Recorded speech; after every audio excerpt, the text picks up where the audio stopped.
Hello and welcome back to the Place to Be Reviews. I'm theplacetobereviews, and right here with all of yous, it is Monday, September 30th, back again.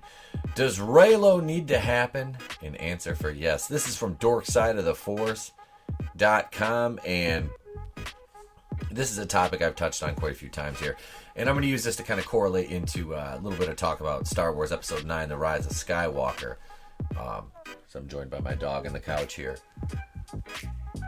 Yeah, this is what happens when you get a puppy and you're a YouTuber, and just kind of gotta hang out in the office with you here off camera. So a serious question needs to be addressed: do we actually want or need Reylo to happen in Star Wars: The Rise of Skywalker? Well, the sane answer is God, no. Number one, if these two are related, that's gross, and you go ahead and say, oh, Princess Leia. Yeah, well, nobody said that was cool either. I mean, but they didn't have them slated to be brother and sister until, they did the second movie, Empire Strikes Back, which is one of the greatest movies ever. So, and that's not conjecture, that is a fact.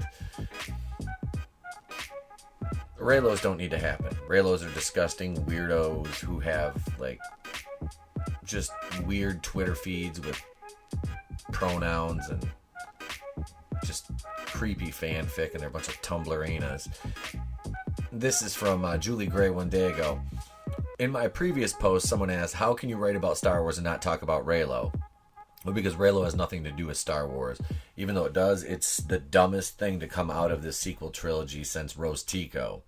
Not the actor, the actress, the character, because the character's worthless. This is a great question. For me, it's quite easy. As a fan, I don't follow any particular quote-unquote ship in the Star Wars universe, or any other fandom for that matter. I like to appreciate the characters for who they are as individuals, but when all is said and done, a serious question remains, which is, do we want or need Reylo to happen? No, we don't. Daisy Ridley seems like a fine person, but I don't need that at all. Let's see. As I sit entirely in the middle of this debate, I don't have anything other than my own opinion, so I'd like to take a look at this question as objectively and as possible. Look at both pros and cons of it. I think I have a pretty good idea why so many fans want Reylo to be a realistic ending for Kylo Ren and Rey. I believe this is the most obvious part of the argument. Part 1, the Reylo point of view. The Force bonding scenes from The Last Jedi. Okay, nothing in The Last Jedi was good or canonical. It's trash, and they just ruined the entire trilogy with that. The Force Awakens was a paint-by-numbers copy of A New Hope, but with shittier, far, it's like dollar store characters compared to the, if you bought the original characters at Toys R Us, you got these from The Force Awakens at the dollar store. The Last Jedi certainly added fuel to the fire where Reylo was concerned. How could Rey and Kylo not end up as lovers after touching hands across the galaxy and joining each other in the Force? Ugh. I didn't want to think of it like that. That's an excellent question, especially a shirtless Adam Driver. Such a fucking weird-looking dude, but it certainly helped to pave the way for both Kylo Ren and Rey to put everything else aside and be together. After all, Kylo did ask Rey to join him so they could rule the galaxy together. Isn't this a romantic gesture? After he's killed how many people? Well, if it was, Rey refused Kylo's proposal because she understood there were more important things happening, like the Resistance fleet being obliterated, that were bigger than just her and Kylo/Ben. He's cucklow. And the Knights of Ren that they were going to show in Episode 9, those are basically like the goth kids from South Park. I'm sorry. That's all they are, is the goth kids from South Park. And this is where things tend to get a bit complicated. How could they put everything aside after all they've been through? Surely Kylo killing Han Solo was enough for Rey to see him only as an enemy and nothing more. Some agree this is the case, and others not so much. Leia has said Rey is forgiving. Oh my god. These people just will do anything they can to just drum up dumb nonsense. Some fans ate that up and looked at that to mean that Rey could be capable of forgiving anything that Kylo had done. What? And that is certainly something to think about. To be able to justify either argument properly is going to take more than a single post. No, it's not. To cover. So I'm going to leave the debate here for now until my next post, where we look at the other side of the argument from the anti-Reylo camp of fans. In the meantime, though, please let me know if you have any opinions or comments regarding whatever about Reylo fans. I'm keen to know what the community thinks. Please be kind to each other in your replies. Check out Dork Side of the Force. Yeah, no. The Dork Side of the Force Facebook page is hilarious. I'm like a top fan on there, and all I do is go on there and kind of just, you know, clown on Star Wars. I itch under these freaking headphones.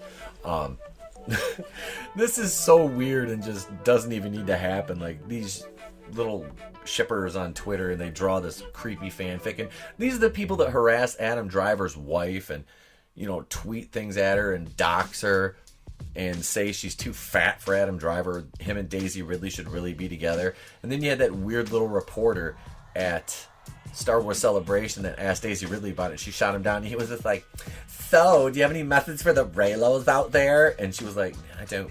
Subscribe to the Reylos. And he was like, oh, you could see his little soy heart just go, ugh, this is Reylos. I wanted you to talk about No, dude, no. Do not ask her about that. Like, then the one tried to give her, like, a present or something. She was kind of like a picture of Kylo and her together. No. These people are insane, dude. Keep your weird shit in the corners of Tumblr where nobody pays attention except for, like, the 10 little sycophants that yell into the echo chamber on Twitter every time something Reylo comes up. Like, they should just be together in real life. No, they're actors. You not know. This is why people have to say, hey, this is fiction. Because people like you don't understand that this isn't reality. So episode 9, Jar Jar Abrams said he's not going to retcon The Last Jedi. Okay. And him coming out and not, like, just disavowing everything that Rian Johnson did isn't him being, you know, a clubhouse boy to Disney when he's already signed that contract with Warner Brothers for like $220 million for bad reboot to go over there and screw up the DCEU. So no, Star Wars Episode 9, I'm like I said, if somebody buys me a ticket, I'll go watch it to review for the channel, which I'll probably stream it online the next day after it comy out. It'll be available. Somebody will have put it up. Either that or somebody buys me a ticket. I really don't want to go opening night though and deal with all the weirdos in the theater going, oh my god, this Skywalker saga should have been over a long time ago. It's about the new characters. Jesus. We want more Rose Tico. We want more General Hux. More Oscar Isaac and Finn. They should be together. That's the weird shit these people do. Like, there's people out there that they not only put, I'm not going to say the word anymore, I'm done with it, it's creepy, who put Rey and Kylo together, but Finn and Poe, like I said, there's nothing wrong with it if Jerry Seinfeld, not that there's anything wrong with that if they were, but at the same time, that hasn't even been hinted or touched on, no pun intended, you know, throughout the first 2 movies of the shit sequel trilogy. So for anybody to infer that at this point is just reaching beyond reaching. So they need Go Gadget arms. They're reaching so far. What do you guys think, though? I mean, do you guys, obviously nobody that subscribes to my channel is going to be a Reylo supporter. So, I mean, how far gone are these people? And what do you think of Episode 9? Is this seriously going to play a role in Episode 9 in any way? Let me know what you think in the comments below. Be sure to bitch slap that like button on the way out. I'm Temple Cooney, the place to be reviews. And if I don't see you, have a good day and a pleasant tomorrow.